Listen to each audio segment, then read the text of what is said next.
pusat pemerintahan Islam global Allah takdirkan di Biladis Syam, yaitu di Al-Quds, Masjidil Aqsa. Ini. Bahkan Rasulullah mengabarkan Biladis Syam itu buminya mahsyar dan buminya padang mahsyarnya. Bismillah. Assalamualaikum warahmatullahi wabarakatuh. Innal hamdalillah hamdan syakirin hamdan alimin hamdan a'am wa yudabi mazidah. Asyhadu an la ilaha illallah wahdahu la syarika lah wa asyhadu anna Muhammadan la nabiyya wa la rasulah ba'da. Allahumma la sahla illa ma ja'alna wa sahla wa anta la taj'alul hazna la syi'ta sahla. Alhamdulillah, dengan izin Allah SWT di kesempatan pagi yang insyaallah berbahagia ini, Allah masih memberikan kesempatan kepada kita semuanya untuk bisa menunaikan sholat subuh berjamaah, dan Allah masih membangunkan kita dari tidur. Kalau kata Imam Syafi'i, beliau mengatakan an-naumu syibhul maut, tidur itu setengah mati. Dikai duit diurat belum, tapi masih bernafas.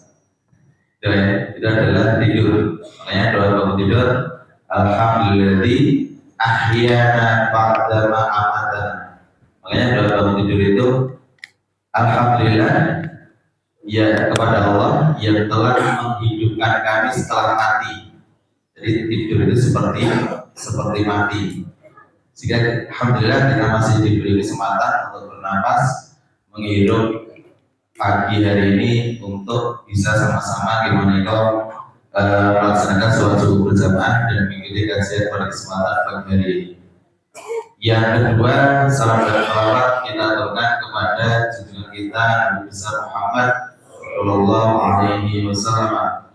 Kepada Bapak Ibu sekalian, kami dari Amal Citra Shop yang pada hari ini bersama Ustadz Al-Mukarram Andri Kurniawan, yang beliau jauh dari Malang, kita dihadirkan bersama teman-teman ke Solo ini dalam rangka untuk kita ambil ilmunya.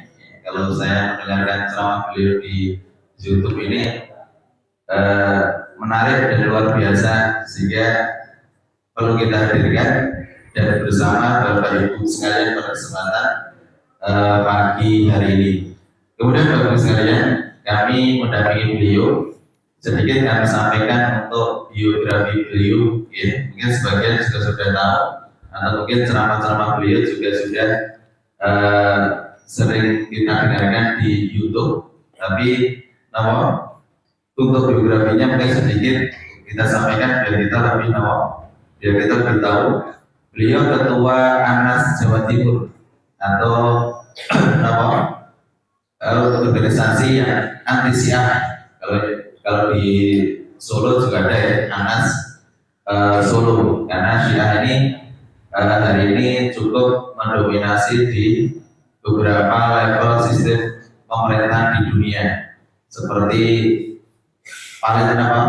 seperti Yaman. Hari ini Sonaa itu dikuasai Syiah, khusus ibu kotanya itu dikuasai Syiah. Iran itu jelas ya, ketika terjadi revolusi Islam di Iran, kaum muslimin berbondong-bondong, ternyata pengendali utamanya adalah Syiah. Di Lebanon kita juga tahu, di sana juga Syiah. Kemudian di Irak itu presidennya itu juga dari Syiah. Di Suriah sendiri, mungkin Bapak Ibu sudah mendengarkan, itu justru pentolannya Syiah, Bashar Assad, yang sampai sekarang belum bisa ditaklukkan karena dukungan besar dari para yang berada di belakangnya, termasuk Rusia dan Iran itu sendiri. Itu. Kemudian kedua, beliau ketua DDI Malang, Dewan Dakwah Islamiyah Indonesia untuk Kota Malang Raya. Kalau kemarin kita sempat kehilangan Ustadz terbaik di antara yang terbaik kita di Solo, ya, Ustadz Bapak.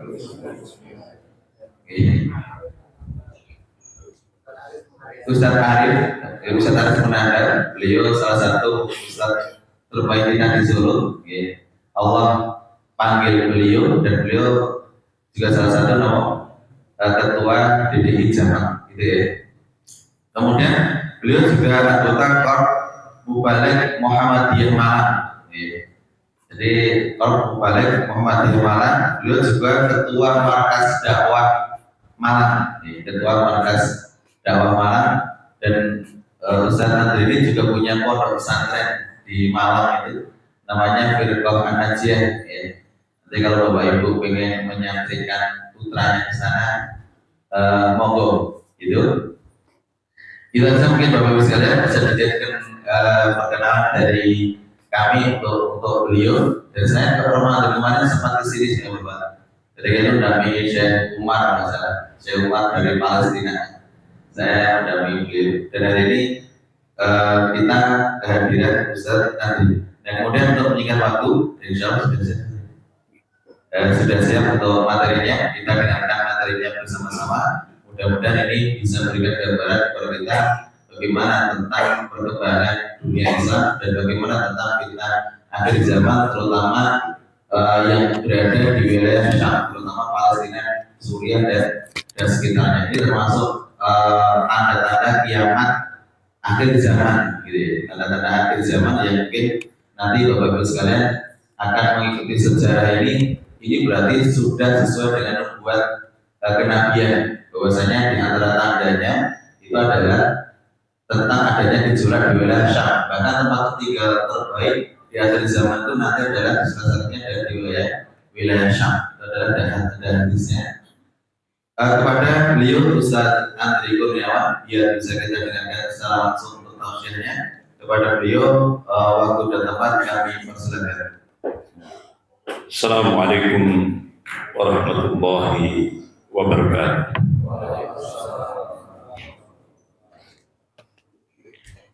Innal hamdalillah nahmaduhu wa nasta'inuhu wa nastaghfiruh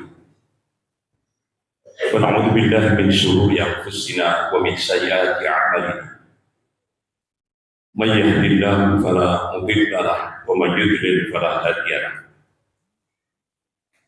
Asyhadu an la ilaha illallah wahdahu la syarika lahu wa asyhadu anna Muhammadan 'abduhu wa rasuluh.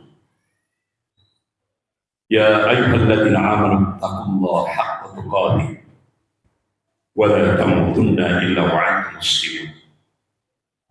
Ya ayyuhan nasu taqu rabbakum alladzi khalaqakum min nafsin wahidah wa khalaqa minha zawjaha wa batha minhuma rijalan katsiran wa nisaa'a.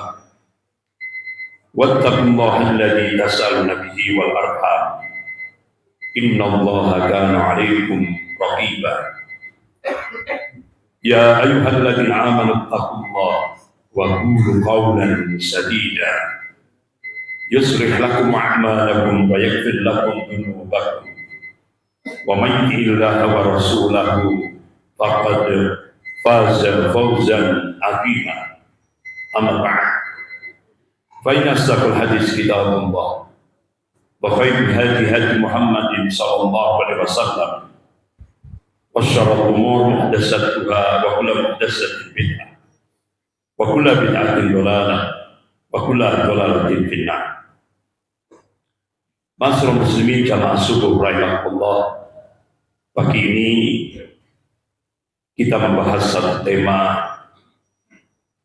terkait dengan fitnah akhir zaman, yaitu tentang barometer iman di akhir zaman. Rasulullah SAW mengabarkan kepada kita umatnya dalam kitab Sahih Muslim bab Al-Fitan wa Asratus Sa'ah. Jadi bila Syam itu adalah negeri Islam akhir zaman. Bila Syam itu dulu pada masa Rasulullah dan sahabatnya jadi satu. Tapi pasca perjanjian Sykes-Picot, bilad Syam dibagi menjadi 4 negara: Palestina, Yordan, Suriah, dan Lebanon. Itu bilad Syam. Bahkan Rasulullah SAW juga mengabarkan kepada umatnya, nanti pada masyarakat kita yang Allah kabarkan perbandingannya 1 hari di padang mahsyar itu sama dengan 50.000 tahun ukuran dunia. Jadi perbandingan antara ketika saat kita di padang mahsyar, setelah yaumil ba'ts, dibangkitkan manusia dari alam kubur, dikirim semuanya menuju padang mahsyar, matahari didekatkan sepanjang 1 mil. Rasulullah mengabarkan keringat manusia pada saat itu ada yang sampai mata kakinya, ada yang keringatnya sampai ke lututnya, ada yang keringatnya sampai ke pinggangnya, bahkan sampai ada keringatnya yang sampai menenggelamkannya. Itu semua tergantung amal solehnya ketika dia hidup di bumi yang Allah Subhanahu wa Ta'ala. Nah, 1 hari kita di padang mahsyar itu sama dengan 50.000 tahun ukuran dunia. Dan padang mahsyar kita dikabarkan oleh Rasulullah yaitu di bilad Syam. Tapi alamnya sudah beda, bukan alam dunia, tapi alam akhirat. Bapak-bapak, ibu-ibu yang dimuliakan Allah, Rasulullah SAW menegaskan, wa innal iman idza waqa'atil fitan bisyam. Jadi sesungguhnya iman apabila sudah terjadi berbagai macam fitnah-fitnah akhir zaman, barometer iman itu di Syam. Sebagaimana tadi sudah saya sampaikan, bilad Syam itu ada 4 negara: Palestina, Yordan, Suriah, dan Lebanon. Bapak-bapak, ibu-ibu yang dimuliakan Allah, bilad Syam, kalau kita melihat saat Rasulullah SAW dihadapkan oleh mihnah yang bertubi-tubi, ujian yang berat, Allah mengisra dan mi'rajkan Rasulullah SAW dari Masjidil Haram ke Masjidil Aqsa. Sebagaimana Allah ingatkan dalam surah Al-Isra ayat 1. A'udzu billahi minasyaitonir rajim. Subhanalladzi asra bi 'abdihi lailan minal masjidil haram ila masjidil aqsa alladzi barakna haulahu linuriyahu min ayatina innahu was-sami'ul basir. Maha suci Allah yang telah memperjalankan hambanya, yaitu Rasulullah SAW, pada malam hari dari Masjidil Haram ke Masjidil Aqsa, yang telah kami berkahi sekelilingnya, kata Allah, agar kami perlihatkan kebesaran kami, dan sesungguhnya Allah itu Maha mendengar lagi Maha melihat. Dan ini, Masya Allah, sesuatu yang hal yang luar biasa. Ini keberkahan yang diberikan oleh Allah kepada Rasulullah SAW. Dan sekarang bagaimana Rasulullah mengabarkan tentang fadilah bilad Syam? Banyak sekali hadis-hadis sahih yang mengabarkan tentang fadilah, keutamaan bilad Syam, negeri Syam. Dalam hadis riwayat Imam Bukhari wa Ahmad, Rasulullah berdoa secara khusus, Allahumma barik lana fi Syam. Ya Allah, berilah keberkahan negeri Syam kami. Itu doa khusus Rasulullah untuk bilad Syam, negeri Syam. Bahkan bilad Syam itu tempat kurang lebih 900 sahabat Rasulullah mungkin di sana. Bahkan bilad Syam, Rasulullah mengabarkan itu bumi Allah yang paling bersih dan the best, terbaik. Itu yang dikabarkan oleh Rasulullah SAW. Bahkan bilad Syam itu tempat Allah munculkan At-Taifah Al-Mansurah, kelompok yang akan ditolong oleh Allah Subhanahu wa taala, kelompok yang akan dimenangkan oleh Allah Subhanahu wa taala. Nah, ketika saya mencoba untuk melihat secara langsung di lapangan, mana tempat munculnya At-Taifah Al-Mansurah. Kalau dilihat di Yordan, saya mencoba untuk masuk ke kotanya, ke pelosoknya, sampai ke pasar-pasarnya.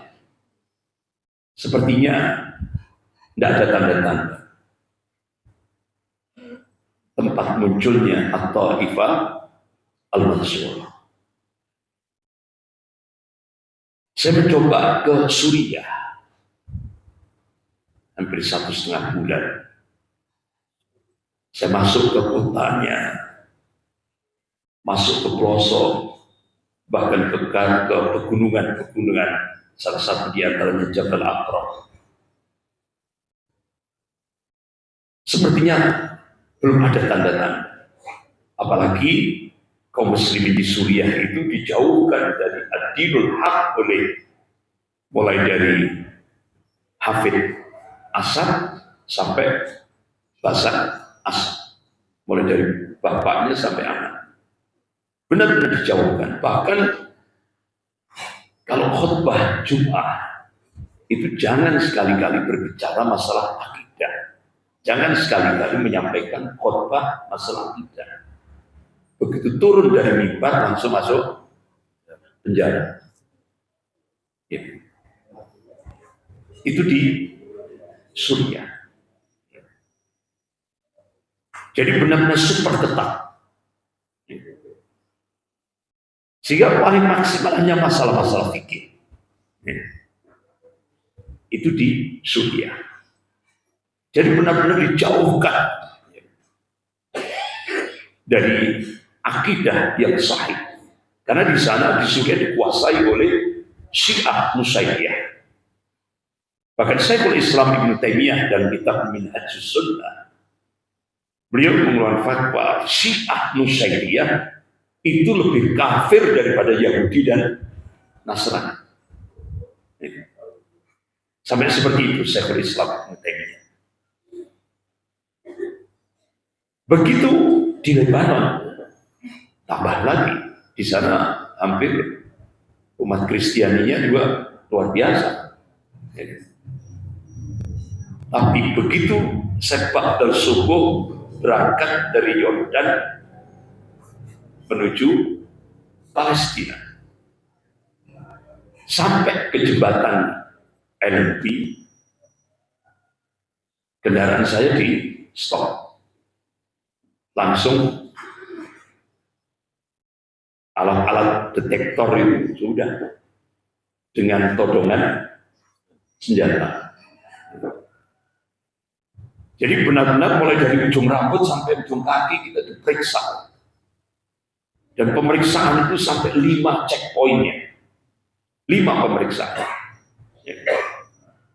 Jadi benar-benar lamanya itu di 5 pemeriksaan.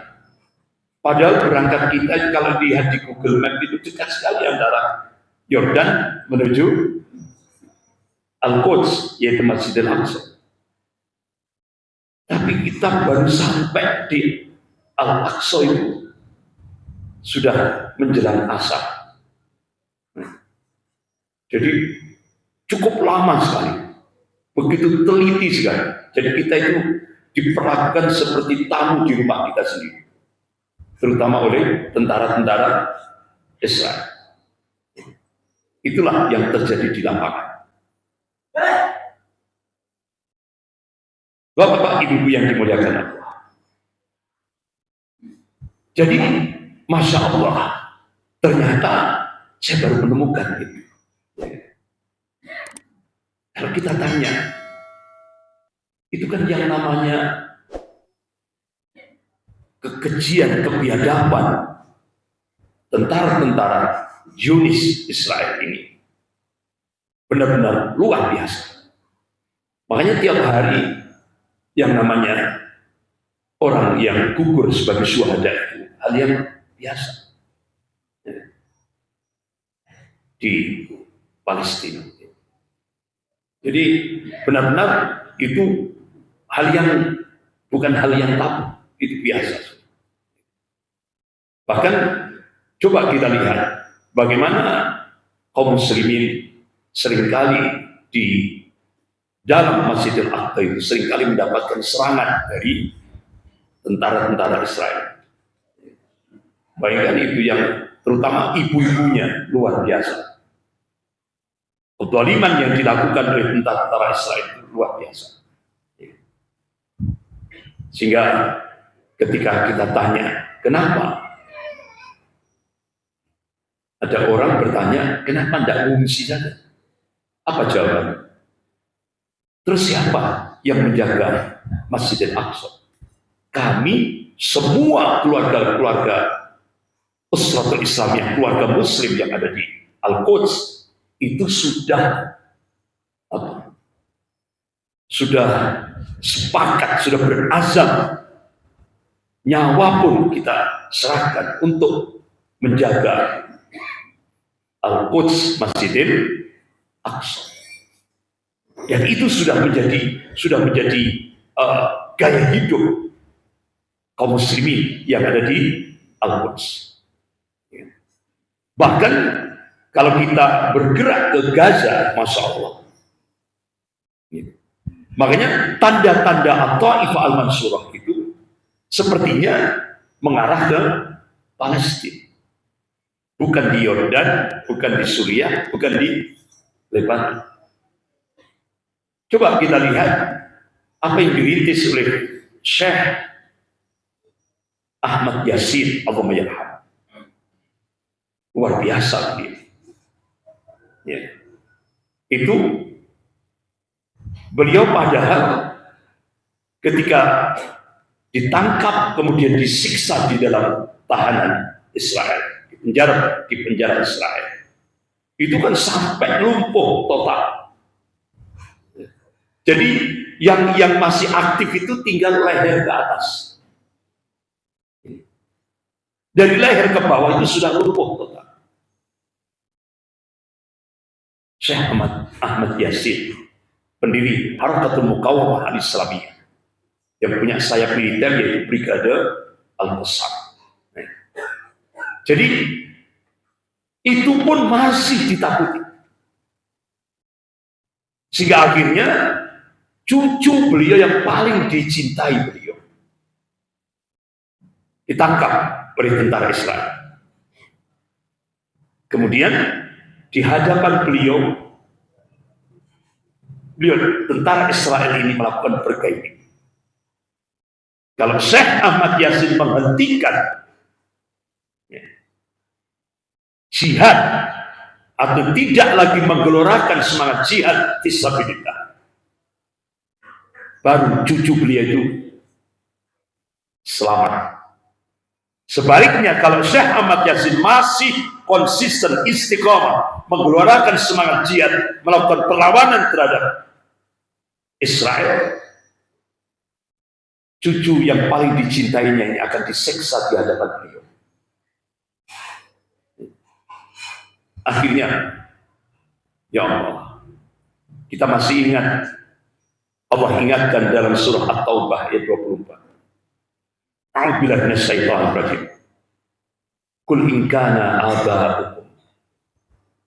Katakanlah jika bapak-bapak wa abna'ukum dan anak-anak, wa ikhwanukum dan saudara-saudara, wa azwajukum dan istri-istri, wa ashiratukum dan kaum keluarga, wa amwal taraktumuha dan harta yang kamu usahakan, wa tijaratun taksawna kasada dan harta perdagangan, harta perniagaan yang kamu khawatiri kerugiannya, wa masakinu tardaunaha dan rumah-rumah yang kamu cintai, ahabba ilaikum minallahi wa rasulih wa jihadun fi sabilih, adalah lebih kamu cintai daripada Allah, Rasulnya, dan al-jihad fi sabilillah. Assalamualaikum fatarabbasu hatta ya'ti Allah bihamdi. Maka tunggulah sampai Allah menurunkan keputusannya.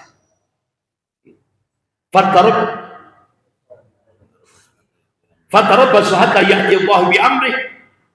Wallahu la yahdil qaumal fasiqin. Jadi sampai Allah menurunkan keputusannya. Itu Al-Imam Hasan Basri rahimahullah ketika beliau menafsirkan fatarabbasu hatta ya'ti Allah bi amrih, itu maknanya sampai Allah turunkan siksa. Wallahu la yahdil qaumal wallahu la yahdil qaumal fasiqin, dan Allah tidak memberi petunjuk kepada orang-orang yang fasik. Jadi benar-benar surah At-Taubah ayat 24 ini benar-benar Allah ingatkan agar kita sebagai hamba Allah yang mukmin benar-benar menjadikan mahabbatullah, mahabbatul Rasul, mahabbatul jihad fisabilillah itu harus kita letakkan di atas segala-galanya. Baru kecintaan kita kepada orang tua kita, keluarga kita, harta kita, perdagangan kita, rumah-rumah kita. Jadi mahabbatullah, mahabbatul Rasul, dan mahabbatul jihad fisabilillah. Dan akhirnya Syekh Ahmad Yasin rahimahullah, beliau lebih mengutamakan mahabbatullah, mahabbatul Rasul, dan mahabbatul jihad fisabilillah. Akhirnya cucu yang paling dicintai beliau disiksa di hadapan beliau sampai meninggal. Beliau tidak bergeming, padahal beliau sudah lumpuh total, tinggal sampai kepala, sudah lumpuh di atas kursi roda. Tapi beliau tetap konsisten istiqomah, mahabbatullah, mahabbatul Rasul, dan mahabbatul jihad fisabilillah. Kenapa? Rasul sudah mengingatkan, qala Rasulullah sallallahu alaihi wasallam, rasul amril Islam wa amadus shalah wa dirwatus sanamil jihad fisabilillah. Ini hadis sahih riwayat Muslim. Pokok sesuatu itu Islam, tiangnya salat. Puncak amal di dalam Islam itu adalah al-jihad fisabilillah. Bahkan Rasulullah mengingatkan, siapa dari umat Rasulullah selama hidupnya belum pernah berjihad fisabilillah, belum pernah ada angan-angan atau cita-cita untuk berjihad fisabilillah, kalau dia mati saat itu, kata Rasulullah, matalah sohbatin min nifaq, maka matinya termasuk dalam salah satu cabang kemunafikan. Artinya mati dalam keadaan munafik. Naudzubillah, naudzubillah min dzalik. Allah ingatkan dalam surah Al-Maidah 145. A'udzubillahi minasyaitonir rajim. Innal munafiqin fid darkil asfali minan nar. Jadi orang munafik itu nanti di neraka diletakkan di dasarnya neraka, keraknya. Naudzubillah min dzalik. Akhirnya Syekh Ahmad Yasin, alhamdulillah, beliau tetap istiqomah. Walaupun cucu yang sangat dicintainya itu dibantai di hadapan beliau. Dan beliau tidak punya kuwah, tidak punya kekuatan, lumpuh. Bahkan tiap hari beliau ketika Iqra'ul Quran, baca Quran, itu beliau mengandalkan lidahnya untuk membalik-balik lembar-lembar Al-Quran. Beliau gunakan lidahnya, menjulurkan lidahnya untuk membalik lembaran-lembaran Al-Quran. Tapi Masya Allah, beliau tetap tegar membangkitkan semangat kaum muslimin di Palestina, terutama di Gaza, Palestina, tetap semangat bangkit melakukan perlawanan jihad fisabilillah melawan Israel. Sehingga akhirnya ini sesuatu yang sangat luar biasa. Pada saat peperangan selama 50 hari pada saat bulan Ramadan, luar biasa. Ini tidak pernah diketahui oleh komandan-komandan, terutama sekali arsitek perang Israel, tidak pernah diketahui. Muncul sesuatu yang mengagetkan. Kenapa? Pada saat peperangan 50 hari itu roket-roket Al-Qassam yang itu benar-benar dibangun sendiri oleh Brigade Al-Qassam, dibuat sendiri secara mandiri. Itu pada saat peperangan 50 hari, pada saat bulan Ramadan, itu berhasil menghancurkan bandara internasional Israel, yaitu Ben Gurion. Bahkan yang cukup mengagetkan, itu sudah sampai itu Brigade roket Al-Qassam level 2, itu sudah sampai ke pinggiran pusat reaktor nuklir di Dimona, di Israel. Ya. Saya terus bayangkan bagaimana kalau roket Al-Qassam level 1 itu tidak menutup kemungkinan itu bisa sampai ke pusat nuklirnya,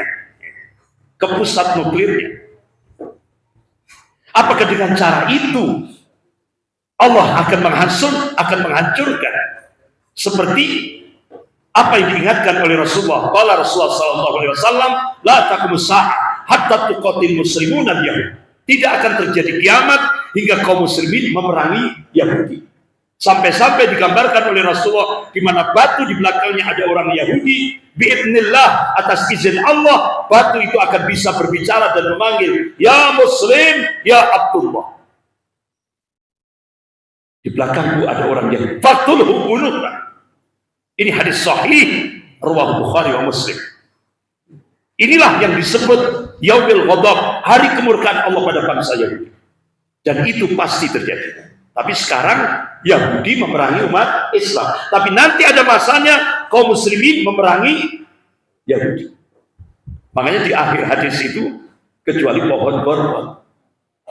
Karena itu tempat berlindungnya orang Yahudi. Makanya sekarang di Israel sibuk nanam pohon korban. Jadi dia percaya hadis ini. Nah, kalau umat Islam tidak percaya kan kebangetan. Bapak-bapak, ibu-ibu yang dimuliakan Allah. Rasulullah mengabarkan bila di Syam itu menjadi bumi hijrah di akhir zaman. Ya. Bumi hijrah di akhir zaman. Dan ini nyata.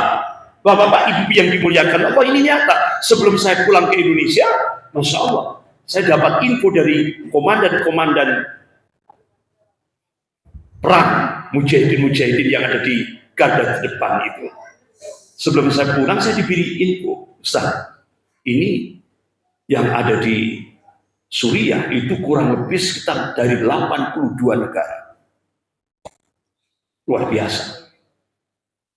Bahkan di tempat markas yang saya tempati itu radius 500 meter, ada markas dari Filipina, dari Mindanao, Moro. Bahkan saya menemukan malam hari itu di rumah sakit lapangan. Namanya Bu Liza. Saya tanya, ibu umurnya berapa? 54 tahun. Ibu dari mana? Dari New York. Masya Allah, luar biasa. Jauh dari New York, Amerika. Loh, untuk apa ke daerah peperangan seperti ini? Ini kan berbahaya. Apa yang dia sampaikan? Untuk melakukan akselerasi amal soleh. Percepatan amal, lompatan amal. Kenapa? Kalau mengandalkan umur tidak akan sampai. Jadi dia akhirnya mencari lompatan amal, percepatan amal. Dia cari yang paling tinggi apa? Al-jihad fisabilillah. Sehingga tiap malam di rumah sakit lapangan itu dia sibuk jahit. Bukan jahit pakaian, jahit daging-dagingnya para mujahid-mujahid yang terkena roket, yang terkena bom, terkena. Itu tiap malam pekerjaannya seperti itu. Luar biasa. Kalau pagi wajib dulu. Jadi di sana itu wajib dia harus bisa menggunakan persenjataan. Ya minimal AK-47. Minimal AK-47. Itu sampai orang-orang pelosok desa-desa itu minim. Jadi kalau di sana tidak pakai senjata itu aneh. Aneh. Bahkan ketika saya ke Halab, ya, Aleppo yang dikabarkan oleh Rasulullah tempat peperangan antara kaum muslimin dan Rom, itu saya malam hari itu dirangkul oleh Syekh Khalid. Itu tangis-tangisan. Kenapa? Antum tidak akan bisa pulang ke Indonesia. Karena kalau sudah masuk sana rata-rata wassalam wa kalam. Dan sebelum antum menuju ke sana, antum melewat Thariqul Maut, kurang lebih 1 kilo. Dan itu siap-siap. Karena akan bertubi-tubi di sana. Apa? Roket. Masya Allah, alhamdulillah, saya itu diberi arahan banyak doa dan zikr ketika lewat Thariqul Maut. Ya benar, ternyata banyak mobil-mobil yang terbakar sak manusianya, terutama mujahid-mujahid terbakar karena serangan roket. Tapi alhamdulillah pas saya lewat itu, alhamdulillah kok kosong itu. Alhamdulillah Allah masih beri keselamatan. Bahkan sampai ke menuju Halab di Aqma Audabik. Aqma itu satu danau yang luas dan Dabik itu satu padang yang luas. Di sanalah akan terjadi peperangan antara kaum muslimin dan Rom yang diawali dengan kaum muslimin dan Rom terjadi perdamaian. Tapi setelah itu akan terjadi peperangan antara kaum muslimin dan Rom. Sebagaimana Rasulullah memberikan kabar tentang marhalah rincian malhamah yang akan terjadi. Qala Rasulullah sallallahu alaihi wasallam, "Takzuna jaziratul Arab fayaqtauha. Thumma Farisa fayaqtauha. Thumma takzunatur Rum fayaqtauha. Thumma takzuna Dajjal fayaqtauha." Ini marhalah tahapan-tahapan peperangan yang akan terjadi. Yang pertama, kalian akan menaklukkan Jaziratul Arab. Artinya diktator-diktator Sunni itu akan ditaklukkan dan Allah akan menaklukkannya. Dan itu sudah kita lihat bersama. Mulai dari Tunisia, Ben Ali tumbang, bergeser ke Libya, Muammar Gaddafi tumbang, bergeser ke Mesir, Husni Mubarak tumbang, bergeser ke Yaman, Ali Abdullah Saleh Ali tumbang, dan itu akan terus bergerak. Thumma Farisa, kemudian Allah akan taklukkan, artinya kalian akan menaklukkan Persia, artinya diktator Syiah Rafidah akan ditaklukkan dan Allah akan menaklukkannya. Tanda-tandanya sudah mulai nampak. Thumma takzunatur Rum, kemudian kalian akan menaklukkan Rom. Fayaqtauha Allah, dan Allah akan menaklukkannya. Artinya apa? Akan terjadi malhamah, peperangan antara kaum muslimin dan Rom. Itu tempatnya di Halab, Aleppo. Kalau kita buka Google Map itu hampir berdekatan dengan Istanbul, Turki. Di sanalah akan terjadi peperangan. Bahkan ini belum terjadi, tapi Rasulullah sudah memberikan kabar. Itu bisa kita lihat dalam kitab Sahih Muslim bab Al-Fitan wa Asratus Sa'ah. Jadi sepertiga pasukan Islam, kata Rasulullah, akan lari dari peperangan itu dan Allah tidak akan mengampuni dosa-dosanya. Sepertiga pasukan Islam akan gugur sebagai syuhada dan sepertiga pasukan Islam akan diberikan kemenangan dari sisi Allah. Jadi peperangan antara kaum muslimin dan Rom akan dimenangkan oleh kaum muslimin. Padahal belum terjadi, tapi Rasulullah sudah memberikan kabar. Ya. Apa yang dikabarkan oleh Rasulullah, Allah tegaskan dari surah An-Najm ayat 3-4. A'udzubillahi minasyaitonir rajim, wa may yantiqu 'anil hawa in huwa illa wahyun yuha. Apa yang disampaikan oleh Rasulullah itu bukan ahwa, bukan hawa nafsu. Apa yang disampaikan oleh Rasulullah itu wahyu yang diwahyukan oleh Rasulullah. Ya. Wahyu yang diwahyukan oleh Allah kepada Rasul. Itu pasti terjadi. Makanya ketika kita mendapatkan kabar dari Rasulullah, sikap kita tasdiquhu bima akhbar. Kita harus membenarkan apa yang dikabarkan oleh Rasulullah SAW, karena itu wahyu dari Allah Subhanahu wa taala. Belum terjadi tapi Rasulullah sudah memberikan kabar. Kira-kira apa hikmah yang bisa kita ambil? Kenapa Rasulullah ini belum terjadi? Sampai dalam kitab Al-Bidayah wa Nihayah yang ditulis oleh Al-Imam Ibnu Katsir, Masya Allah, rinci sekali apa-apa yang akan terjadi sebelum yaumil qiyamah. Apa hikmahnya? Supaya umat Islam itu tidak menjadi mangsa bagi musuh-musuh. Itu ibrah yang bisa kita ambil. Kemudian, thumma tazuna dajjal fayaktahum. Dan kalian nanti akan menaklukkan Dajjal dan Allah akan menaklukkannya. Dalam kitab Sahih Muslim, Dajjal itu Allah akan munculkan di Asbahan. Asbahan itu kalau kita buka Google Map itu di Iran, namanya kota Isfahan. Rasulullah mengabarkan Dajjal, di belakang Dajjal itu ada 70.000 orang Yahudi. Nah sekarang pertanyaannya, apakah tandanya sudah nampak? Sudah. Itu bisa kita baca sebuah buku judulnya Mission to Iran yang ditulis oleh Duta Besar Amerika untuk Iran. Itu ternyata di kota Isfahan sekarang ini kurang lebih sudah 80.000 orang-orang Yahudi. Rasulullah mengabarkan nanti di belakang Dajjal itu ada 70.000 orang Yahudi, dia pakai at-toyalisah, jubah kebanggaan. Tapi nanti akan dihancurkan oleh Nabiullah Isa alaihissalam sama Khalifatullah Al-Mahdi. Puncaknya nanti akan terjadi Malhamatul Kubro, perang akbar di akhir zaman. Jadi perang akbar di akhir zaman. Bapak-bapak, ibu yang dimuliakan Allah, sebagaimana tadi yang sudah saya sampaikan, ya, itu letaknya di lembah Megiddo. Makanya orang-orang Yahudi dan Nasrani menyebut itu akan terjadi perang Armageddon. Kalau itu Yahudi dan Nasrani, itu keyakinannya seperti itu.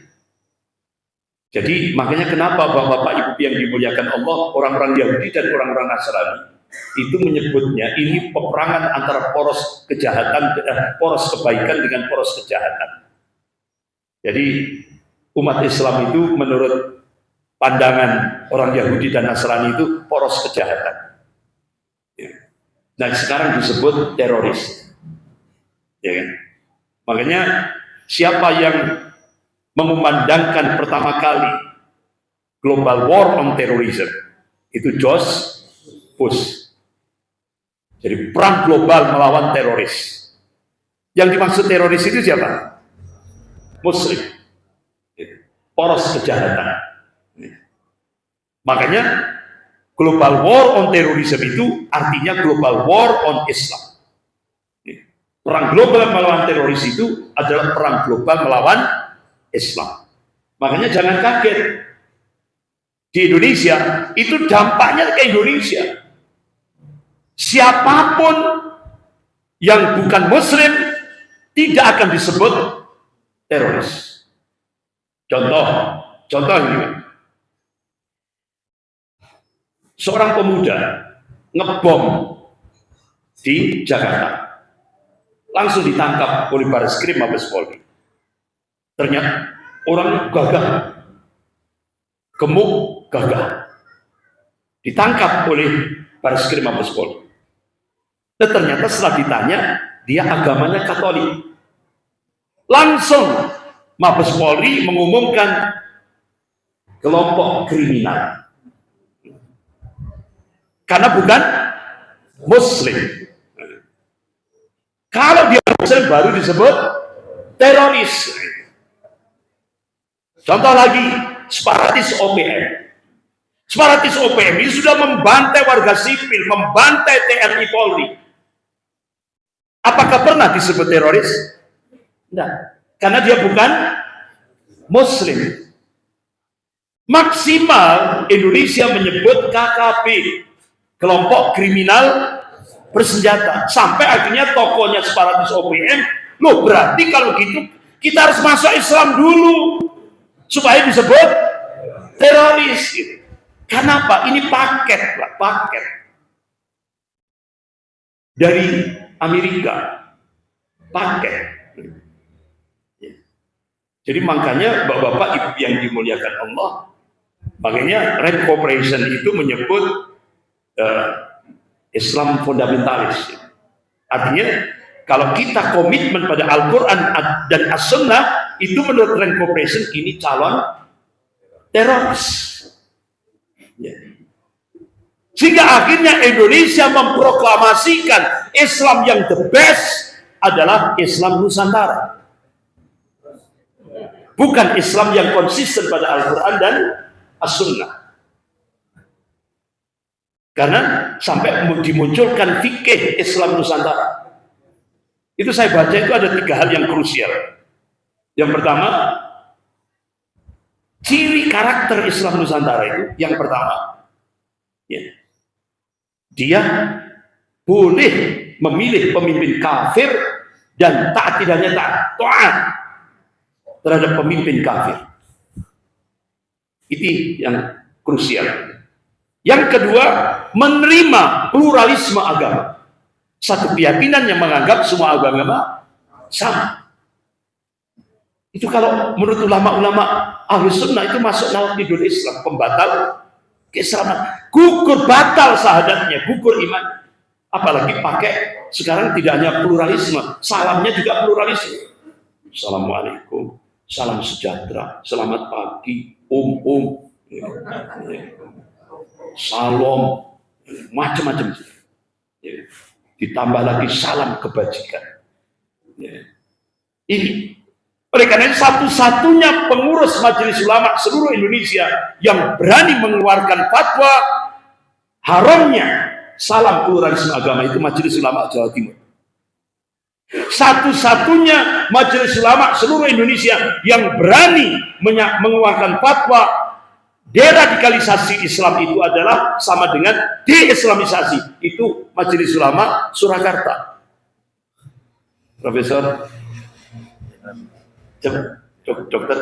Zainal Abidin, Zainal Arifin, satu-satunya yang berani. Deradikalisasi Islam itu sama dengan deislamisasi. Makanya ulama Jawa Timur sama ulama Surakarta ini diwedeni. Yang disebut MUI yang nakal. Jadi seperti itu.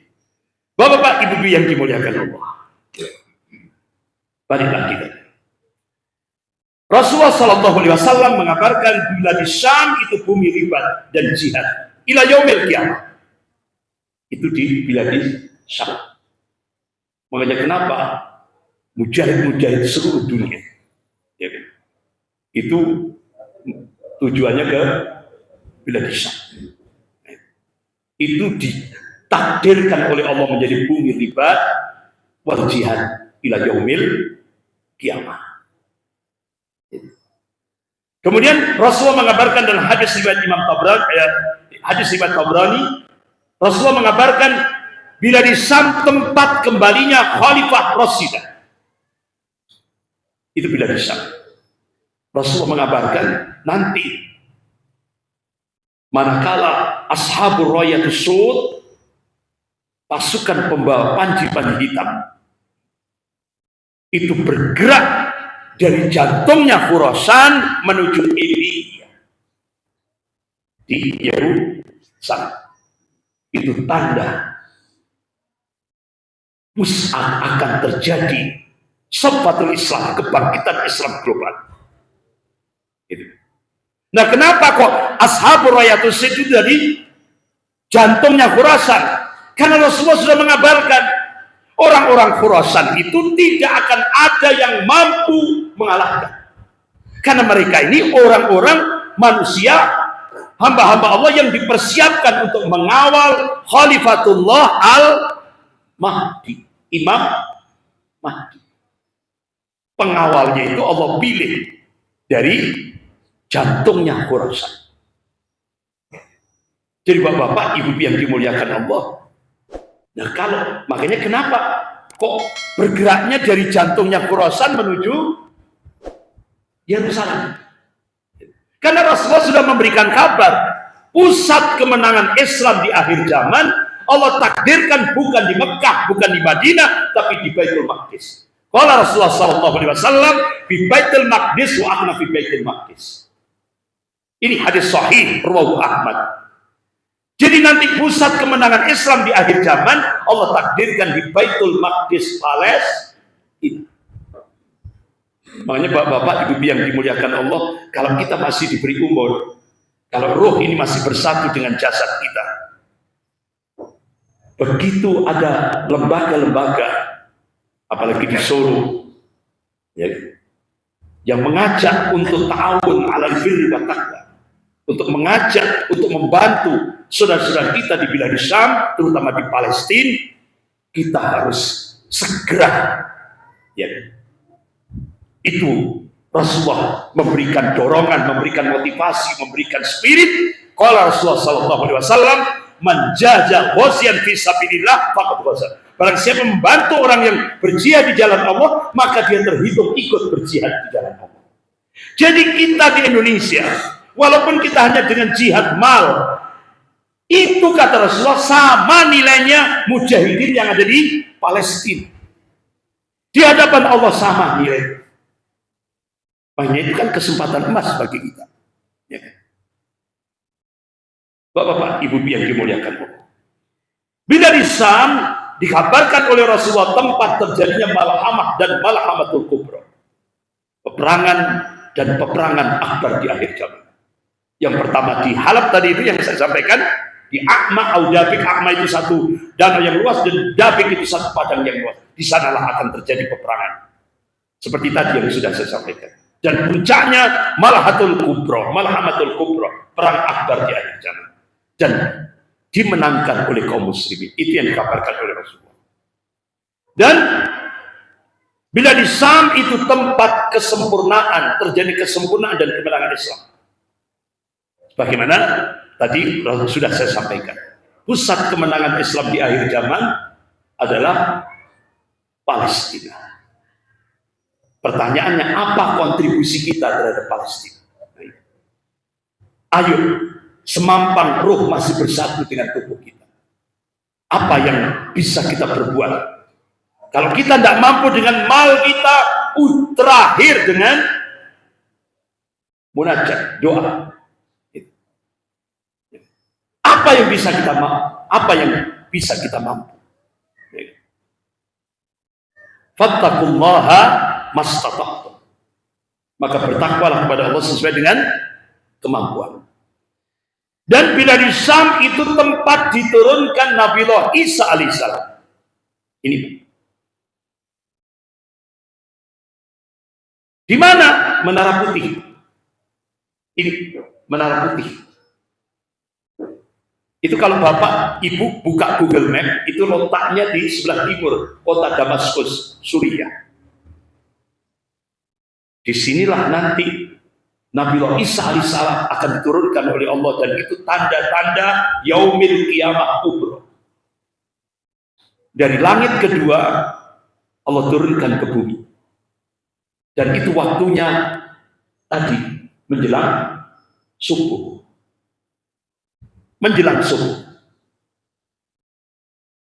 Dan akhirnya Nabiullah Isa alaihissalam diminta untuk menjadi imam sholat subuh berjamaah di Masjid Al-Umawi. Ini yang bapak ibu bisa lihat.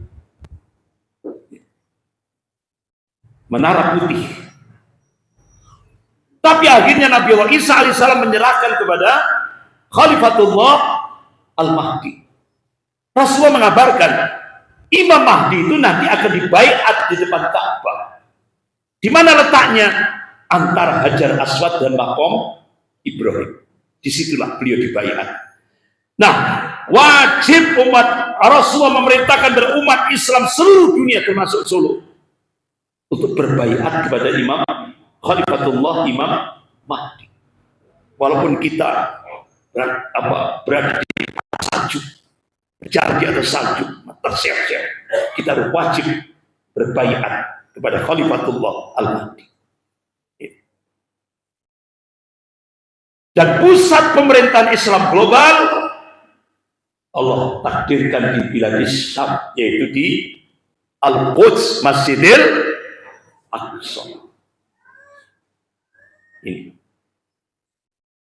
Bahkan Rasulullah mengabarkan Biladis Syam itu buminya mahsyar dan buminya padang mahsyarnya. Tapi alamnya sudah beda, bukan alam dunia, tapi alam akhirat. Bapak-bapak, ibu-ibu yang dimuliakan Allah. Nah sekarang sebagai penutup, bagaimana masa depan Palestina? Bagaimana masa depan Palestina? Nah kalau ngomong masa depan itu tidak boleh ngeramal, ya tidak boleh ngeramal itu tidak boleh, ya. Karena ini masuk wilayah akidah. Oleh karena itu kalau kita berbicara tentang masa depan Palestina, ya kembalikan pada Al-Quran dan As-Sunnah. Tidak boleh ngeramal-ngeramal. Nah, Allah dan Rasulnya menegaskan. Ini kita ambil dari ayat-ayat Al-Quran dan hadis-hadis yang sahih. Kita ringkas 4 poin. Jadi kata Allah dan Rasulnya, poin pertama. Ini kita ambilkan dari ayat-ayat Al-Quran dan hadis-hadis yang sahih. Permasalahan Palestina dengan Yahudi bukanlah permasalahan tanah atau batas politik semata. Namun permasalahan Palestina dengan Yahudi itu permasalahan akidah dan din. Jadi kalau ada orang yang memunculkan isu Palestina, itu bukan masalah politik, bukan masalah tanah. Kalau kita ada orang memunculkan isu Palestina, itu masuk wilayah akidah dan din agama. Poin yang kedua, peperangan di Palestina kelak akan menjadi peperangan Islam. Jadi ladang jihad internasional nanti di akhir zaman Allah takdirkan di Palestina. Bukan di Indonesia, tapi Palestina. Tapi kalau tadi ngomong ngeramalan, ya, ramalan Joyoboyo, ya. Wong Jawa kari separuh, wong Cina kari sak judul. Itu kola Joyoboyo. Kan ngeramal tidak boleh, ya kita apa tidak boleh. Ya, ya. Tapi itu mudah-mudahan bapak-bapak di Solo ini paham itu. Kalau menafsirkan itu kira-kira berarti di Jawa ini akan terjadi peperangan gitu. Karena sekarang kan Cina kan ekspansi ke Indonesia, ya kan? Bahkan pasca Wakil Perdana Menteri Cina Liu Yangdong selesai ketemu Pak Jokowi, akhirnya dia meluncur ke auditorium fisik Universitas Indonesia. Itu hari Rabu 27 Mei 2015. Dia ngomong konsekuensi Indonesia mendapatkan bantuan hutang tahap pertama 647 triliun itu syaratnya.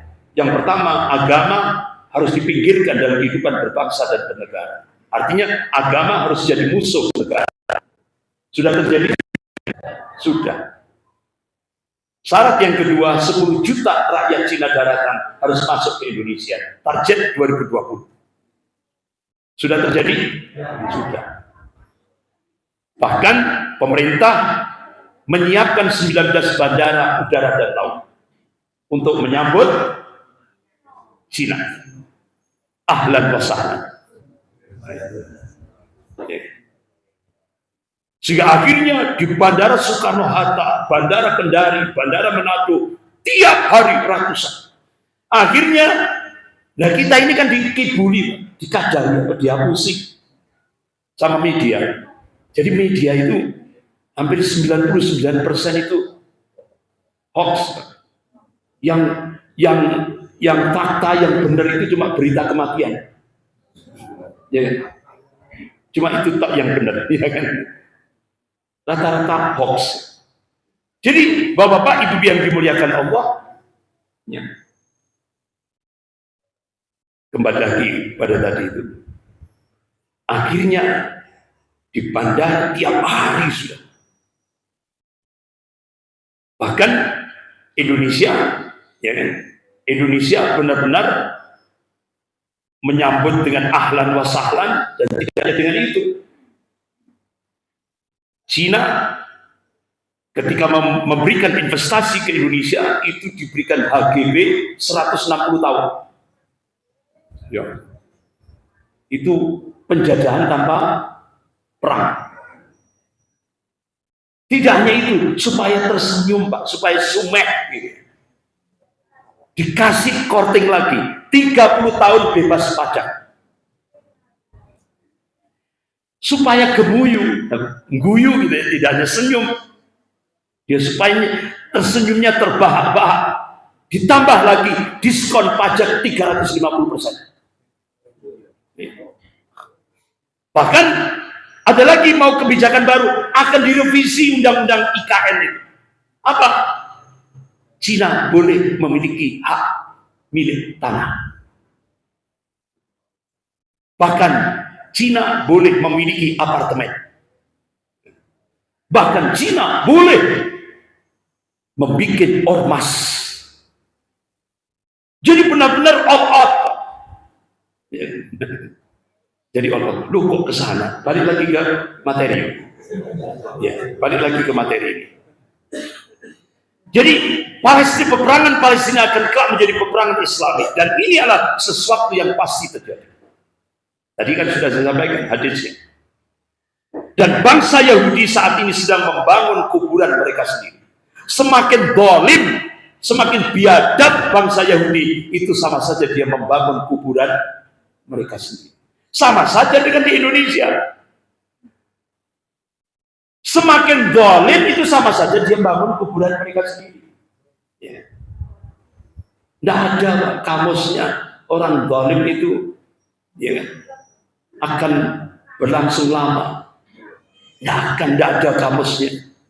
Tinggal tunggu tanggal main. Ini Fir'aun original saja, ya Allah, begitu mudah Allah hancurkan. Bahkan sampai malaikat ikut, Pak. Ngamuk malaikat. Iya kan, Fir'aun itu ketika sudah ditenggelamkan di Laut Merah itu kepingin mau tobat, langsung malaikat marah. Kok enak langsung disumpal dengan pasir, Pak. Makanya Fir'aun kan mangap kan itu. Apa bahasa Solo itu? Ya mangap ya. Mangap, Pak. Iya kan? Mangap itu sampai pakar arkeolog itu mencoba untuk melakukan penelitian. Ternyata disumpal sama pasir, sama malaikat. Dan malaikat juga marah betul terhadap Fir'aun original. Apalagi Fir'aun jenis KW. Ya sangat mudah bagi Allah. Tinggal tunggu tanggal. Sudahlah Pak, umat Islam ini tetap istiqomah. Dakwah jihad istiqomah. Jangan neko-neko. Insya Allah wong dolim itu urusannya Gusti Allah. Nggak usah pesimis. Wala tahinu wala tahzan wa antumul a'launa in kuntum mu'minin. Jangan kamu pesimis, jangan kamu merasa inferior, jangan kamu merasa marginal. Wala tahzan, dan jangan kamu sedih. Wa antumul a'launa, sesungguhnya kamu itu tinggi kata Allah.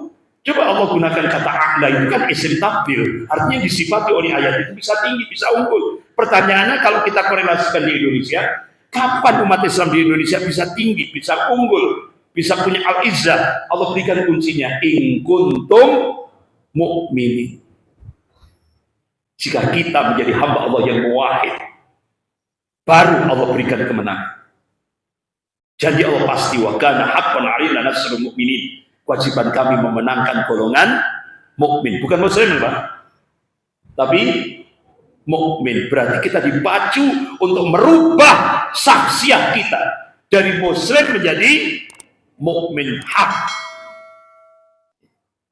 Kemudian poin yang ketiga, masalah Palestina tidak akan dapat diselesaikan dengan jalur perdamaian. Nggak akan mungkin. Nggak akan mungkin. Damai. Nggak akan mungkin. Kenapa? Allah dan Rasulnya sudah menetapkan masalah Palestina diselesaikan dengan jihad dan qital. Jihad dan perang. Dan berarti kalau muncul isu Palestina, ini berarti kesempatan kita untuk jihad dan qital. Ini. Poin yang keempat, siapa yang akan menguasai dan membebaskan Palestina dan bumi Islam lainnya? Allah sudah tegaskan, at-Taifah al-Mansurah. Mereka inilah yang akan dimunculkan oleh Allah di Bilad Syam. Bilad Syam yang mana? Palestina. Karena Allah tegaskan dalam surah Al-Isra ayat 7. A'udzubillahi minasyaitonir rajim. Fa'idza jawa'dul akhir. Apabila datang hukuman Allah yang terakhir bagi bangsa Yahudi, liyasum'u wujuhakum. Artinya kalau mufassir menafsirkan pada saat itulah Allah akan munculkan at-Taifah al-Mansurah. Liyasum'u wujuhakum, sehingga membuat muram wajah-wajah saya. Muram itu shock, secara psikologis shock, ketakutan. Waliyadkhulul masjid, dan mereka akan menguasai masjid. Tegaskan, Masjidil Aqsa akan kembali dikuasai oleh kaum muslimin. Ini pastilah, karena Allah sudah mengabarkan dalam surah Al-Isra ayat 7. Kama dakhaluhu awwalan marrah. Mereka memasukinya kalau seperti yang pertama dia masukinya. Wa yutabbiru ma'al tadbir. Dan mereka akan menghancurkan semuanya yang dikuasainya dengan keras. Inilah kalangan mufassir menyebut yaumil ghadab. Bangsa Yahudi akan dihancurkan oleh Allah sehancur-hancurnya. Siapa yang disiapkan oleh Allah untuk menghancurkan bangsa Yahudi? At-Taifah al-Mansurah, yang Allah munculkan nanti di bumi Syam, di Bilad Syam. Bapak-bapak, ibu-ibu yang dimuliakan Allah, mudah-mudahan apa yang kita kaji pada waktu subuh kali ini mudah-mudahan mendapatkan ridho dari Allah Subhanahu wa Ta'ala. Amin ya rabbal alamin. Dan mudah-mudahan kita semakin cinta kepada kiblat pertama kali kaum muslimin, yaitu Masjidil Aqsa. Mudah-mudahan Allah bangkitkan kita semuanya semangat untuk membela, ya. Bahkan bapak-bapak, ibu yang dimuliakan Allah, kita sebagai bangsa Indonesia, ya Allah, luar biasa, Pak. Ya kan? Kita ini Indonesia itu punya hutang budi kepada Palestina. Karena apa? 1 tahun sebelum Indonesia merdeka, tepat tahun 1944, pengusaha Palestina, yaitu Ali Muhammad Thohir, orangnya agak hitam gitu, Ali Muhammad Thohir, ya Allah, luar biasa. Beliau serahkan hartanya semuanya, tidak tersisa, di Bank Al Arabiyah kepada Presiden Soekarno. Untuk apa? Untuk perjuangan Indonesia sampai Indonesia merdeka. Itu sejarah yang tidak bisa dihapus. Tapi sayang, di buku-buku sejarah tidak ditulis. Ditutup rapat-rapat. Sehingga anak cucu kita tidak tahu. Apa itu Palestina? Tidak tahu. Itulah jahatnya orang-orang nasionalis sekuler di Indonesia. Jahat memang. Jangankan itu, sekarang buku sejarah yang baru tidak ada lagi tokoh-tokoh Islam. Buya Hamka dihapus. Kiai Haji Ahmad Dahlan, Allah menyerahkan, dihapus. Hadar Syekh Hasyim Asy'ari rahimahullah dihapus. Muhammad Nasir dihapus. Buku sejarah yang baru yang diterbitkan oleh Dirjen Kebudayaan sekarang, apa yang dimunculkan? Musa dan DN Aidit. Astagfirullah. Jadi tokoh-tokoh Islam sudah dihapus.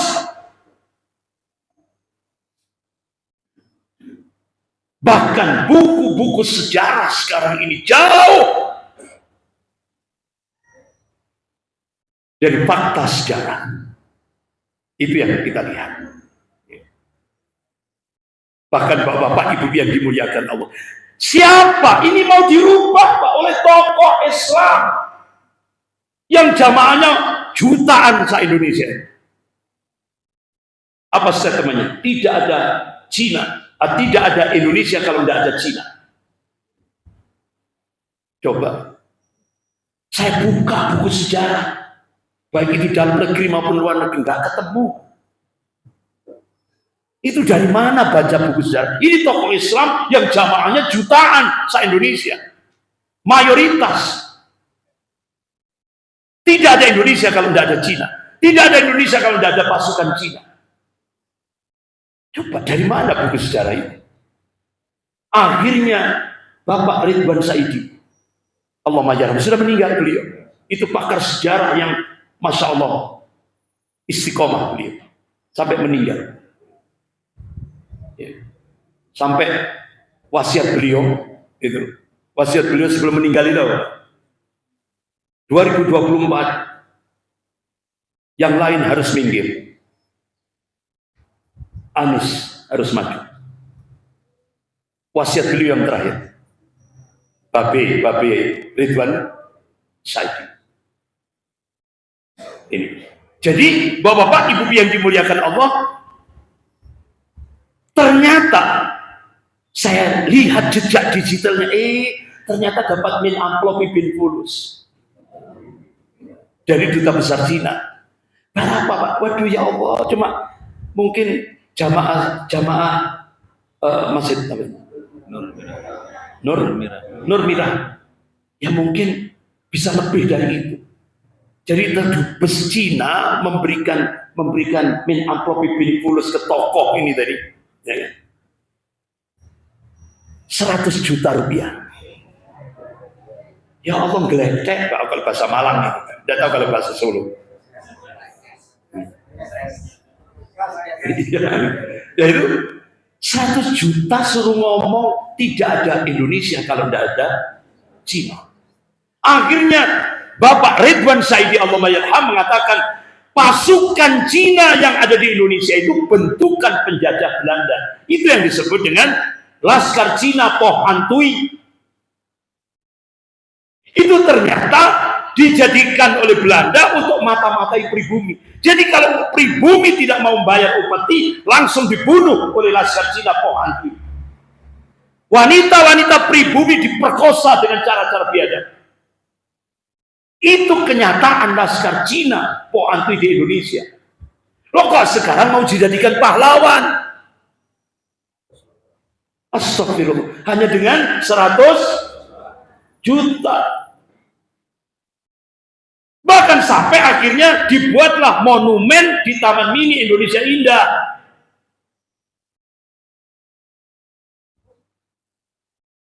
Yang meresmikan Mendagri, Menteri Dalam Negeri Pak Cahyo Kumolo. pidato setelah ditandatangani dan kanan kirinya 9 naga oligarki ditandatangani oleh Menteri Dalam.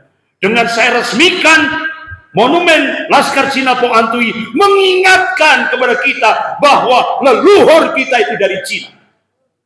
Akhirnya saya cari kaca, terus saya doa Pak Dewi ini coklat meripatnya yonggo ya enggak sipit ya enggak putih gitu, ya kan, coklat sawo mateng. Terus dari mana itu Pak? Belajar sejarahnya itu Mendagri itu dari mana gitu? Kok kita itu katanya nenek moyang kita itu Cina? Astagfirullah. Akhirnya ulama-ulama di Jakarta termasuk Pak Ridwan Saidi minta supaya monumen Laskar Cina Po Antui itu dihancurkan. Karena itu merusak sejarah Indonesia. Tidak tahunya Pak, muncul baliho besar di Bandara Internasional Soekarno-Hatta, Tangerang. Dipasang baliho besar. Itu kalau pesawat landing, itu kelihatan. Yang nampak itu, yang gede, Presiden Soekarno dan Wakil Presiden Bung Hatta. Kanan kiri semua pahlawan-pahlawan seluruh Indonesia. Habis itu di bawah, di tengah, agak turun ke bawah, itu ada Kiai Haji Ahmad Dahlan, Allah menyatakan pendiri Persikatan Muhammadiyah, dan Hadratus Syekh Hasyim Asy'ari pendiri Nahdlatul Ulama. Lah kok di bawahnya Kiai Haji Ahmad Dahlan dan Hadratus Syekh Hasyim Asy'ari kok ada gambar Musa dan DNA Aidit? Ya Allah. Berarti sekarang Musa dan DNA Aidit dijadikan pahlawan. Astagfirullah. Akhirnya ulama-ulama di Jakarta turunkan baliho, marah Pak. Astagfirullah. Baru tahu Pak? Baru dengar? Sudah lama. Astagfirullah. Ini dampak Indonesia berubah kiblat ke Cina. Kok ya? Lupa saya. Kok mengarah ke sana? Padahal ini Palestina. Balik lagi ke laptop, saya serahkan kepada moderator.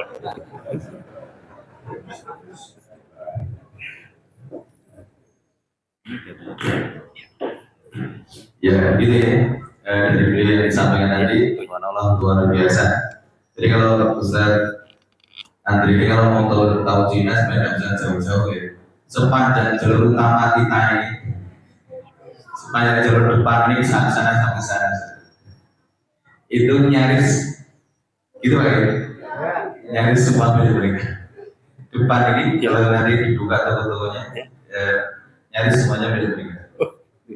Dan yang tepi-tepi jalan ini nyaris semuanya non-muslim. Yang tepi jalan raya itu mereka semua. Ini sebagai gambaran orang itu ternyata kayak gitu. Ini adalah sebagai gambaran kepada kita bagus sekalian bagaimana mereka juga berusaha menguasai negeri kita yang tercinta Indonesia. Luar biasa. Mungkin sedikit kita buka satu pertanyaan aja Bapak Ibu sekalian karena keterbatasan waktu. Mungkin ada yang ingin ditanyakan dari Bapak Ibu sekalian kepada Ustaz Andri terkait materi yang disampaikan hari ini, terutama tentang fitnah akhir zaman yang terjadi di negeri Syam. Kalau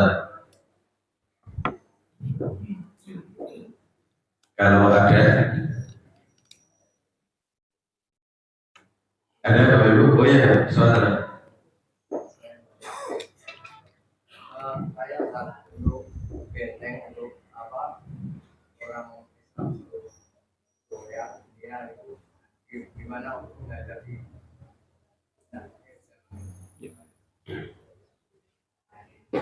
apa kiatnya ya Pak ya? ya. Kiatnya supaya selamat gitu. Ya.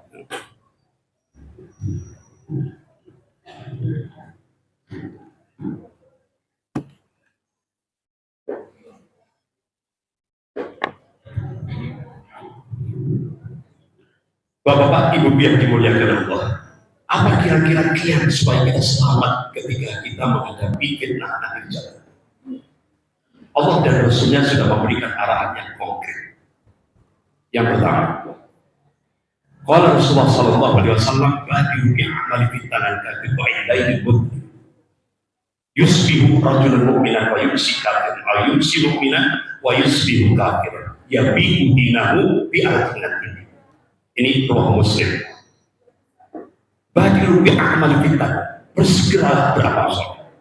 Artinya jangan ditunda-tunda. Kekitain lain mudlim, gambarkan oleh Rasulullah seperti potongan-potongan malam yang gelap. Ini bahasa kinayah, kiasan. Apa wujud konkretnya? Rasulullah mengabarkan, yusbihu rajulun mu'minan wa yumsi kafiran, atau yumsi mu'minan wa yusbihu kafiran. Di mana umat Rasulullah pada saat itu pagi beriman, sore sudah jadi kafir, atau sore beriman, paginya sudah jadi kafir. Wah, kenapa? Kata Rasulullah, qala yabi'u dinahu bi arqinatin. Dia jual agamanya dengan harga dunia. Sudah terjadi tidak di Indonesia? Sudah. Banyak orang menjual agama demi jabatan, pangkat, kedudukan, popularitas, dan sebagainya, dan sebagainya. Banyak, ngeri kita lihat. Bahkan saya secara pribadi itu mengambil kesimpulan sekarang di Indonesia itu berbondong-bondong antri jadi orang munafik. Ya. Sekarang ini lagi tren di Indonesia, berbondong-bondong mau jadi munafik. Kenapa kok sampai berbondong-bondong, sampai antri? Karena di baliknya ada amplop bil fulus, ada iming-iming jabatan. Sekarang makanya zaman edan, orang kedungan. Jadi mau kepingin jabatan harus edan, harus gila. Tapi menurut konsep Islam bukan zamannya yang edan, tapi manusianya harus gila. Makanya kalau kita ingin selamat, al-badilah bi'amal, bersegera beramal soleh, jangan ditunda. Segera beramal soleh. Yang kedua, kiat kalau kita ingin selamat di tengah-tengah fitnah akhir zaman seperti sekarang ini, Rasulullah memberikan arahan. Qala Rasulullah sallallahu alaihi wasallam, at-tamassuk bisunnah. Apa awal hadisnya? Jadi wasiat pertama itu Rasulullah memberikan wasiat, takutlah kepada Allah azza wa jalla, wasma'a wa ta'ah, wa in ta'amar alaikum abdul abasiyun. Apa ini? Awalnya. Jadi Rasulullah memberikan arahan, awalnya lupa saya. Jadi wasma'a wa ta'ah, wa in ta'amar alaikum abdul abasiyun, fa innahu ma ya'isminkum fasayra ikhtilafan katsiran, fa alaikum bisunnati wa sunnatil khulafa'ir rasyidin al-mahdiyyin min ba'di tamassak biha wa adu 'alaiha bin nawajib. Itu apa awalnya itu? Jadi seruan, artinya wasiat Rasulullah untuk takut kepada Allah azza wa jalla. Apa awalnya? Kemudian lanjutan hadis itu wasam'a wa ta'ah, dengar dan taat. Wa in ta'amara 'alaikum abdun habasyun, sekalipun yang memimpin kamu itu seorang budak Habsyi. Apa lupa awal hadisnya itu. Jadi seorang budak Habsyi artinya apa? Ini Rasulullah ngasih wasiat. Jangan lihat orangnya, jangan lihat casingnya, jangan lihat surbannya, jangan lihat titelnya, jangan lihat jabatannya, jangan lihat kedudukannya, jangan lihat hartanya, tapi dengarkan apa yang diucapkan. Kalau dia mengajak untuk atiullah, al-khauf minallah, sikapi dengan sami'na wa ata'na. Walaupun kata Rasulullah seorang budak Habsyi itu Pak, Iran, welek gitu, ngelenges ngelengok kulitnya. Jadi gambaran kasarnya itu uangnya welek. Nah kadang-kadang kita itu kan lihat tampilan, nek uangnya welek, apalagi kumuh, ya kan? Wes, gak usah di rumah boleh, gak boleh. Kita kan kadang-kadang kan terhipnotis, profesor, ini sampai 2 meter, ya kan?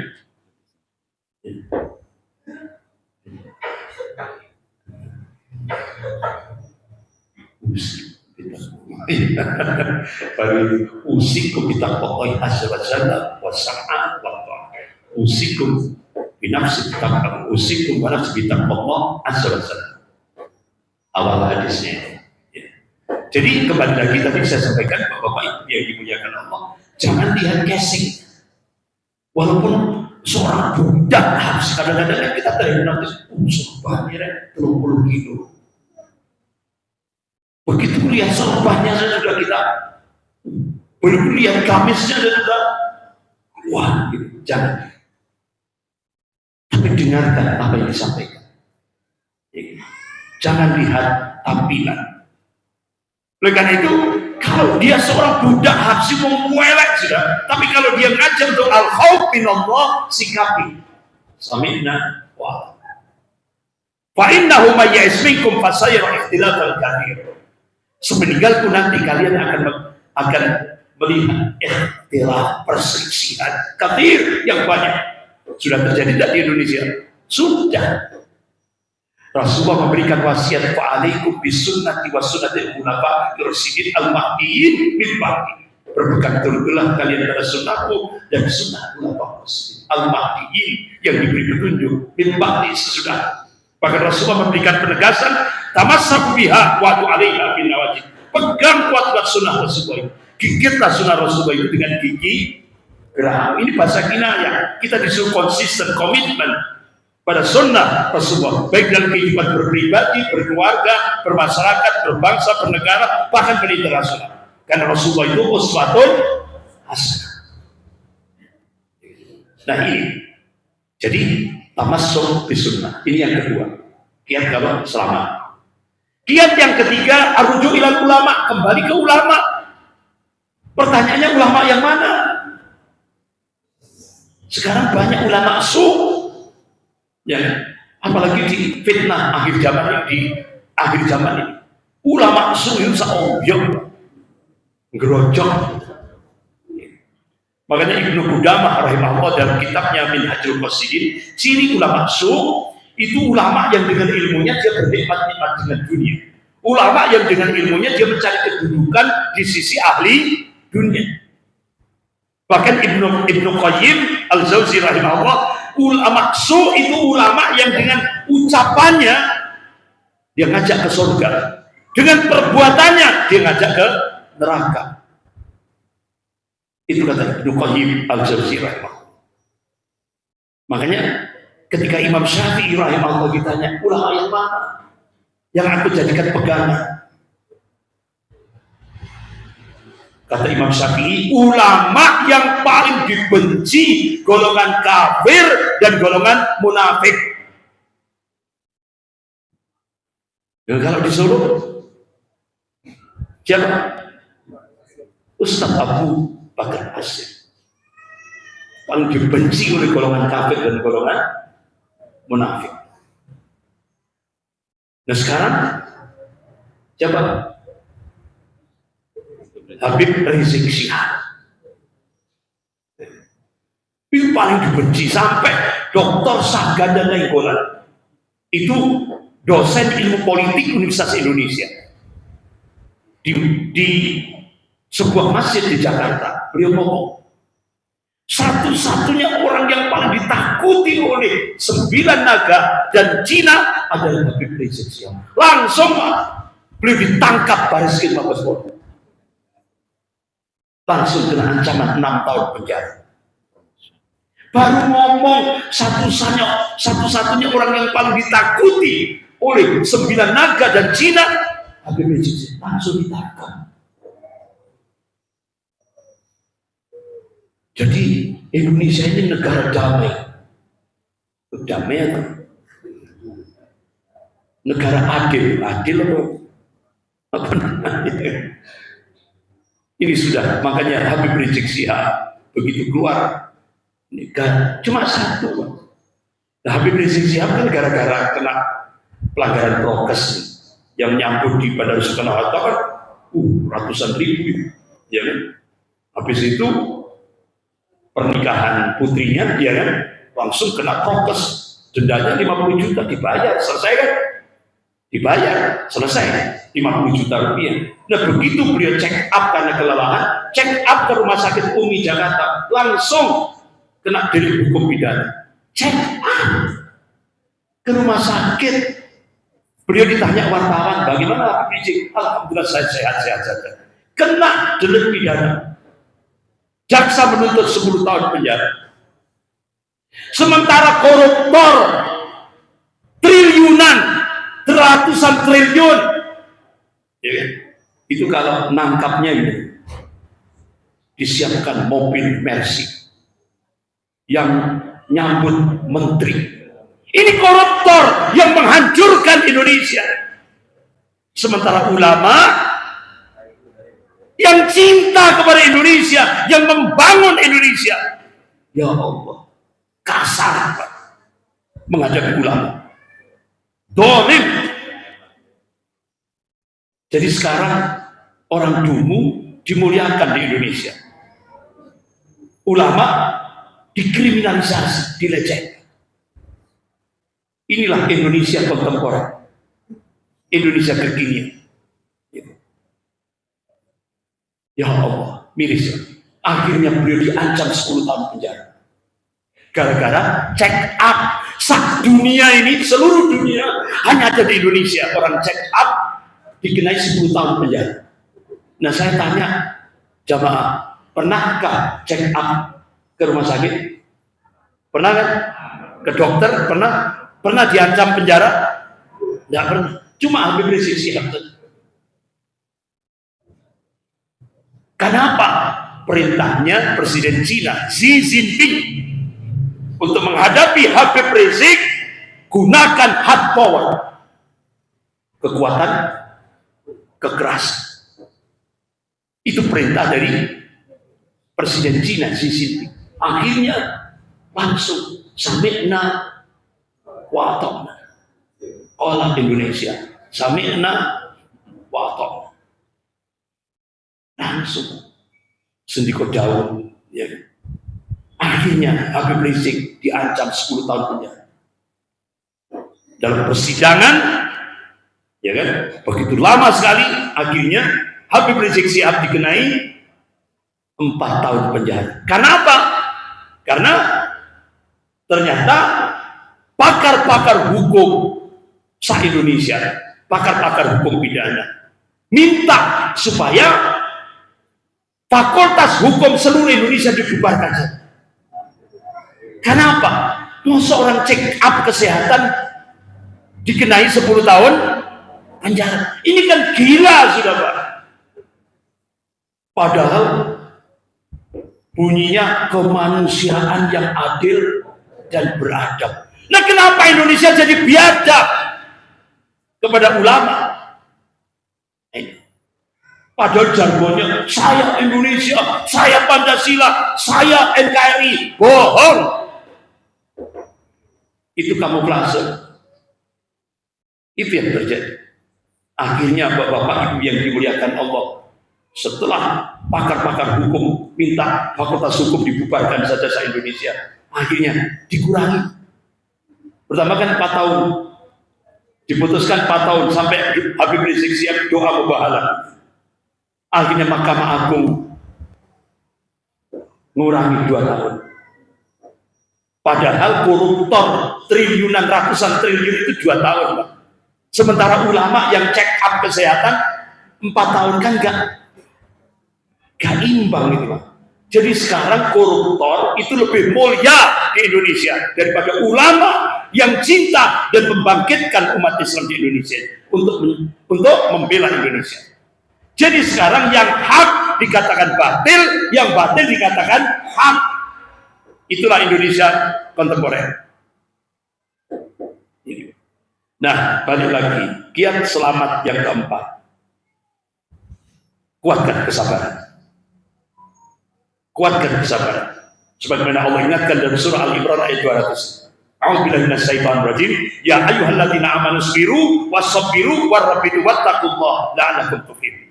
Hai orang-orang yang beriman, bersabarlah. Tidak cukup hanya sabar. Allah perintahkan wasabbiru, dan kuat-kuatkan kesabaran. Wattaqullaha. Waribat artinya siap di perbatasan negeri, siap siaga. Ya kalau kita korelasikan, tingkatkan waspada. Wattaqullaha, dan tingkatkan kualitas ketakwaanmu kepada Allah. La'allakum tuflihun, supaya kamu sukses di dunia wal akhir. Yang terakhir, yang kelima, ad-du'a. Doa. Qala Rasulullah sallallahu alaihi wasallam, ad-du'a muhul ibadah. Doa itu otaknya ibadah.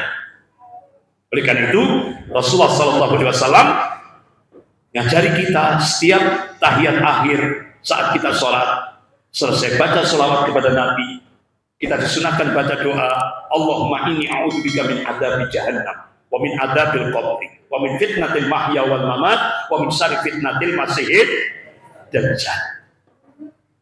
Insya Allah 5 kiat ini diberikan oleh Allah dan Rasul supaya kita selamat di tengah-tengah fitnah akhir zaman yang sekarang kita hidup. Yang pertama tadi yaitu al-mubadirah bi amal, bersegera beramal soleh, jangan ditunda. Kadang-kadang ada orang tua ini kadang-kadang, aduh ben anakku sing terus nih, ya kan? Ternyata begitu meninggal anaknya tidak meneruskan, kan kecewa, ya kan? Padahal ahli waris itu wajib kan, tapi anaknya tidak meneruskan. Makanya jangan itu gampang, begitu ada niat amal soleh segera, jangan ditunda. Yang kedua, at-tamassuk bis sunnah, berpegang pada sunnah, baik dalam kehidupan berpribadi, berkeluarga, bermasyarakat, berbangsa, bernegara, bahkan berinternasional. Yang ketiga, ar-rujuk ila ulama, kembali ke ulama yang konsisten pada Al-Quran dan As-Sunnah. Ya. Makanya sekarang ini Pak, ulama yang istiqomah itu hidupnya dakwah, jihad, penjara. Ya. Ini ulama yang istiqomah, dakwah, jihad, penjara. Itu ulama-ulama yang istiqomah. Dulu Imam Ahmad juga gitu. Ya kan, Imam Ahmad bin Hanbal seperti itu. Ulama-ulama dulu. Coba ketika penguasa menyatakan Al-Quran makhluk, ya. Masya Allah, Imam Ahmad bin Hanbal berada di garda terdepan.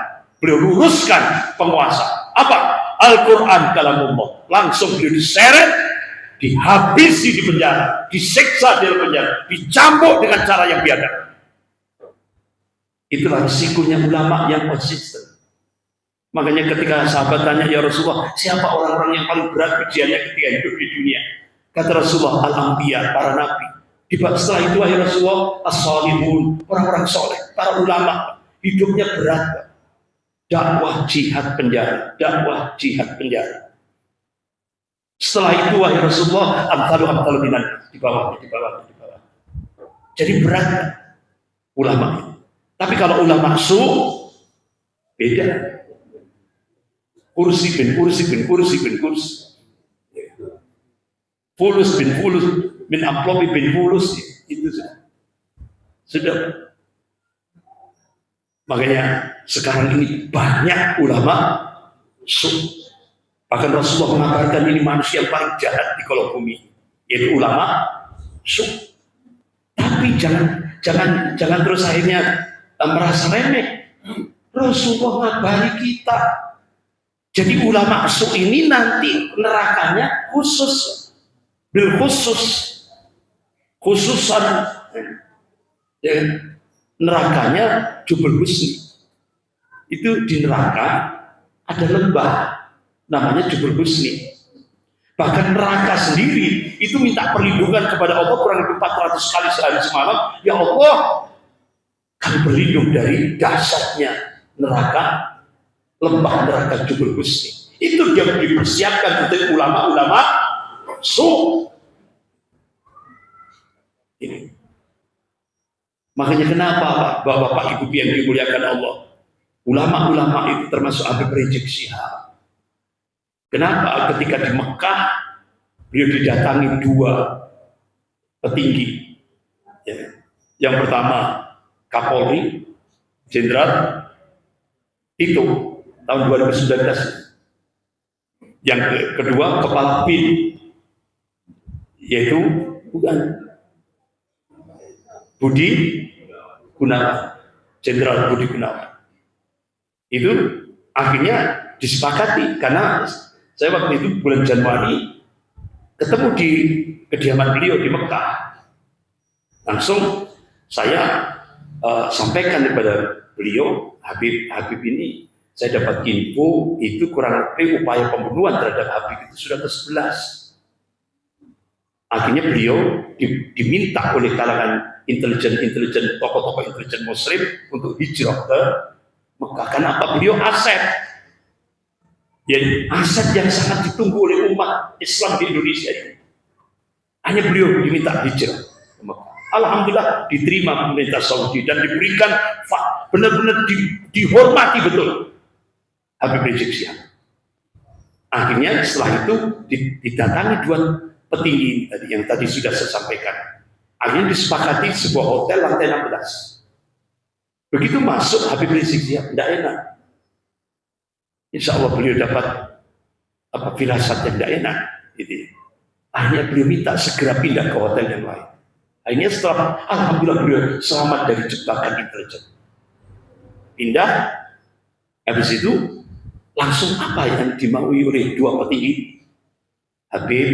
Habib dimohon tetap di Mekah, jangan pulang ke Indonesia. Kami sudah siapkan pundi-pundi. Pundi-pundinya itu berapa? Bukan miliar, triliun. Apa jawaban Habib Rizik ini? Saya dengarkan sendiri beliau ngomong di hadapan saya waktu di kediaman beliau di Mekah, Al-Mukarramah.